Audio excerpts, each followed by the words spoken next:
Round 2 of the college football playoffs should give us better matchups than what we saw in the early stages, but Georgia is going to be looking to end the run of Notre Dame to a single game. However, they will be forced to do so without their starting quarterback. The Georgia QB recently had surgery on his UCL, and Gunnar Stockton is set to play in the Sugar Bowl. And the Bulldogs will look to move the ball on what has been an impressive defensive Fighting Irish unit. But what hope can the Bulldog faithful have in the Georgia native to get the win in the Superdome? Up until now, he's played limited snaps in games that were already well out of hand. But we did catch a glimpse of him against Texas in the SEC championship game. Carson Beck was unable to return in the second half while Georgia trailed coming out of the locker room. We saw a pretty good picture of what to expect for this playoff game on January 1st. UGA has a strong running game to lean on, with Trevor Etienne and Nate Frazier leading the way right now.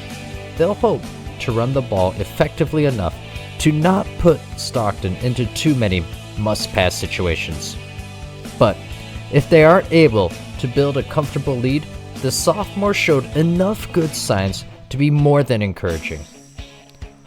While they may need to add a couple more gadget play calls or fourth down conversions, it's clear that Stockton has the trust of his team, is a willing scrambler, and should be able to take advantage of the looks the defense presents to him.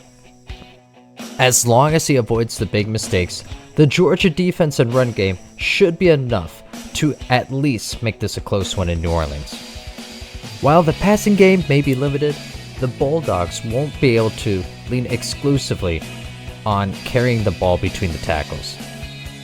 Seasoned reception leader Arian Smith will need to get involved early, and while his chemistry up to this point has been with Beck, he could still have a big day. It's clear throughout the season that as long as the ball is in his hands, good things will happen. Expect the short routes, quick screens, or even a rushing attempt or two to get Smith some early touches. If nothing else, it could set something up for the Georgia offense to take a deep shot later. Either way, whether the Bulldogs stick more to their conventional approach on offense or not, Kirby Smart has built a strong enough program where even with the second-string QB, the Bulldogs are favored heading into the game, and Georgia advancing would be far from a surprise.